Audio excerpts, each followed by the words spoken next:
Problem 24. There are G gallons of paint available to paint a house. After N gallons have been used, in terms of G and N, what percent of paint has not been used?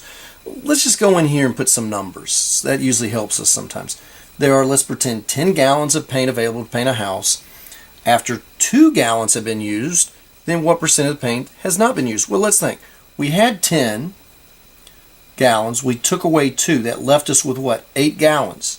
Now it says, what percent of paint has not been used? Well, 8 gallons hadn't been used. 8 gallons out of how much? Out of your original starting 10. So 80% hadn't been used. We've used 20%. We took 10, which was what? G. That's what we started with. We subtracted how much has been used, and then we had to divide by how many we started with, which was G. So it's G minus N over G. That's the fractional part that's left. And that's what you and I had right here, just using numbers, thinking it through.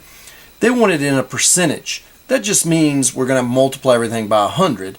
So we're multiplying by 100. That looks like this option right here of E. 100 times G minus N, all divided by the G, the total number we started with, percent. Change to a percent, we're always going to take that fractional part and multiply by 100, which is what they've done here.